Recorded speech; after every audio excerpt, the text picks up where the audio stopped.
इश्क की तो आपने बड़ी दास्तानें सुनी होंगी, लेकिन ये दास्तान सुनकर आपका दिल मचल उठेगा। मौलाना ज़ियाउल्लाह से अलकोटी फरमाते हैं कि एक गांव से उन्हें दावत आई विहाड़ी से कि यहाँ पर आकर ख़त्म नबूवत का पैगाम दीजिए, महफिल करें। तो जब मौलाना ज़ियाउल्लाह से अलकोटी वहाँ पर जाते हैं विहाड़ी, तो वहाँ के लोग उन्हें कहते हैं हजूर आप आ तो गए, लेकिन यहाँ पे कुछ मुनकरीन ख़त्म नबूवत हैं, वो ये कॉन्फ्रेंस नहीं होने देते। वो कहते हैं अगर आप लोगों ने कॉन्फ्रेंस करवाई तो हम आपकी टांगें तोड़ देंगे और उस मौलवी को भी जो है यहाँ से भगा देंगे। तो मौलाना साहब फरमाते हैं ऐसा हो नहीं सकता, मैं आऊँ और कॉन्फ्रेंस ना हो। तो मुझे बताओ कि तुम्हारे गांव में कोई ऐसा शख्स है जो डाकू हो, बदमाश हो, लेकिन हो मुसलमान। तो लोगों ने फरमाया जी हजूर यहाँ पे एक शख्स है जिसका नाम नूरा डाकू है।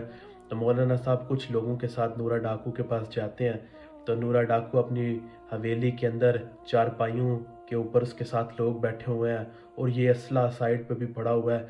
तो वो जब देखता है कि 10-12 मौलवी इकट्ठे आ रहे हैं, तो नूरा डाकू उठकर खड़े हो जाता है और कहता है कि मौलवी साहब आप सब यहाँ कैसे आ गए। तो मौलाना ज़ियाउल्लाह से अलकोटी फरमाते हैं और नूरिया, अगर आज तुझे कोई तेरे ऊपर बात करे क्या तुझे बर्दाश्त होगी? नूरा डाकू कहता है कि मौलवी साहब कोई मेरे ऊपर बात तो करके देखे, मैं उसकी गर्दन ना उड़ा दूं। तो मौलाना ज़ियाउल्लाह से अलकोटी फरमाते हैं कि अगर कोई तेरे नबी सल्लल्लाहु अलैहि वसल्लम के ऊपर बात करे तो क्या तब भी तेरा यही रिएक्शन होगा? नूरा डाकू कहता है मौलवी साहब हुक्म करें, हुक्म क्या है? मौलवी साहब फरमाते हैं कि मैं यहाँ पर आज आया था ख़त्म नबूवत की कॉन्फ्रेंस करने के लिए, लेकिन कुछ यहाँ के बदमाश वो कॉन्फ्रेंस नहीं होने दे रहे।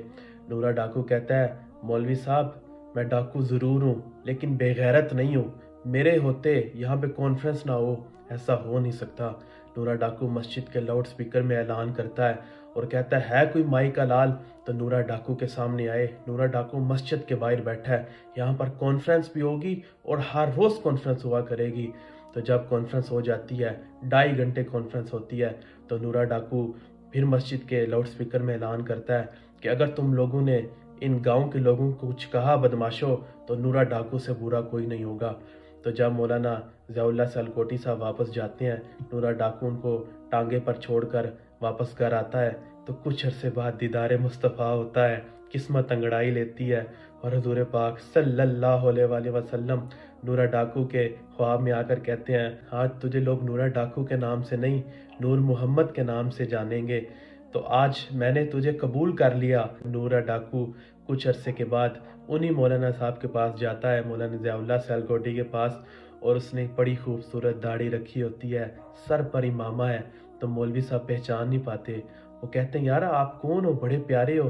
तो नूरा डाकू फरमाता है हजूर मैं वही हूँ कि जिसने आपकी ख़त्म नबूवत कॉन्फ्रेंस करवाई थी।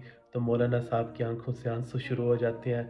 तो नूरा डाकू फरमाता है कि हुजूर मेरे ख्वाब में आका मौला मुस्तफ़ा सल्लल्लाहु अलैहि वसल्लम का दीदार हुआ और उन्होंने मेरा माथा चूमा और फरमाया कि तूने मेरी ख़त्म नबूवत पर पहरा दिया है, इंशाअल्लाह तो क़यामत वाले दिन भी मेरे साथ होगा।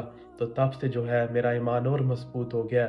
तो ये सिला मिला ख़त्म नबूवत पर जो है पहरा देने का। और आज के हमारे हुक्मरान जो डर जाते हैं कि कहीं पता नहीं हमारी इमदाद कम ना हो जाए, मेरे नौजवानों याद रखना नबी की नामूस पर पहरा दोगे, आखिरत में भी कामयाब होगे और दुनिया में भी कामयाब होगे।